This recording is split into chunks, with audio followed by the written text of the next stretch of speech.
The Raven, Edgar Allan Poe.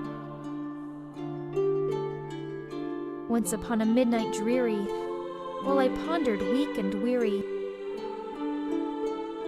over many a quaint and curious volume of forgotten lore, while I nodded, nearly napping, suddenly there came a tapping, as of someone gently rapping at my chamber door. "'Tis some visitor," I muttered, tapping at my chamber door. Only this, and nothing more. Distinctly, I remember it was in the bleak December, and each separate dying ember wrought its ghost upon the floor. Eagerly, I wished the morrow. Vainly I had sought to borrow from my book surcease of sorrow, sorrow for the lost Lenore, for the rare and radiant maiden whom the angels named Lenore, nameless here for evermore. And the silken, sad, uncertain rustling of each purple curtain thrilled me, filled me with fantastic terrors never felt before, so that now, to still the beating of my heart, I stood repeating, "'Tis some visitor entreating entrance at my chamber door. Some late visitor entreating entrance at my chamber door. This it is, and nothing more." Presently my soul grew stronger, hesitating then no longer. "Sir," said I, "or Madame, truly your forgiveness I implore. But the fact is I was napping, and so gently you came rapping, and so faintly you came tapping at my chamber door, that I scarce was sure I heard you. Here I opened wide the door. Darkness there, and nothing more. Deep into that darkness peering, long I stood there wondering, fearing, doubting, dreaming dreams no mortal ever dared to dream before. But the silence was unbroken, and the darkness gave no token, and the only word there spoken was the whispered word, "Lenore." This I whispered, and an echo murmured back the word, "Lenore." Merely this, and nothing more.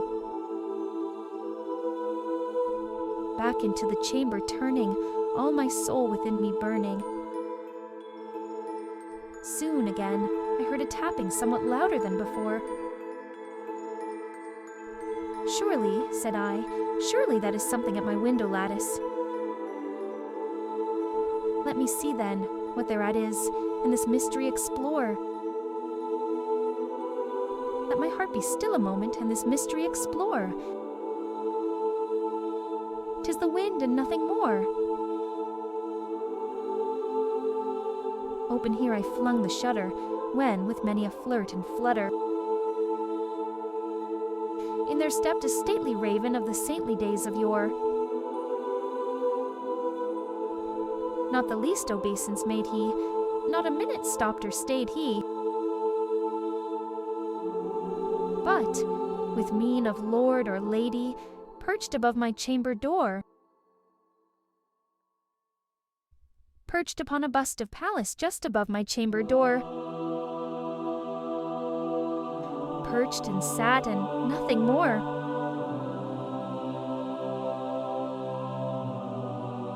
Then this ebony bird beguiling my sad fancy into smiling,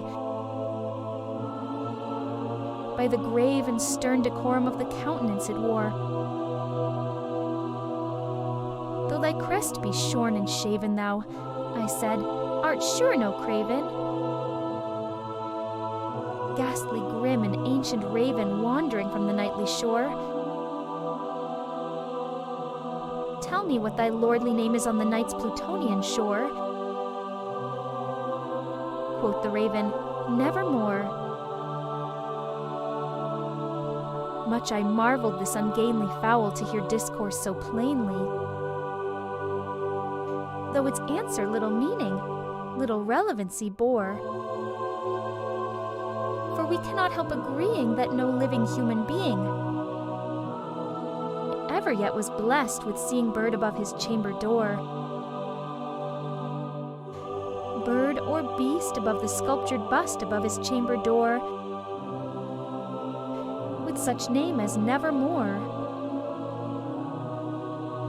But the raven, sitting lonely on the placid bust, spoke only that one word, as if his soul in that one word he did outpour. Nothing further than he uttered, not a feather than he fluttered, till I scarcely more than muttered, other friends have flown before. On the morrow he will leave me, as my hopes have flown before. Then the bird said, nevermore. Startled at the stillness broken by reply so aptly spoken. Doubtless, said I, what it utters is its only stock and store, caught from some unhappy master whom unmerciful disaster followed fast and followed faster till his song's one burden bore, till the dirges of his hope that melancholy burden bore, of never, nevermore. But the raven still beguiling all my sad soul into smiling. Straight I wheeled a cushioned seat in front of bird and bust and door. Then, upon the velvet sinking, I betook myself to linking fancy unto fancy, thinking what this ominous bird of yore, what this grim, ungainly, ghastly, gaunt, and ominous bird of yore meant in croaking nevermore. This I sat engaged in guessing, but no syllable expressing, to the fowl whose fiery eyes now burned into my bosom's core. This and more I sat divining, with my head at ease reclining on the cushion's velvet lining that the lamplight gloated o'er, but whose velvet violet lining with the lamplight gloating o'er she shall press on nevermore.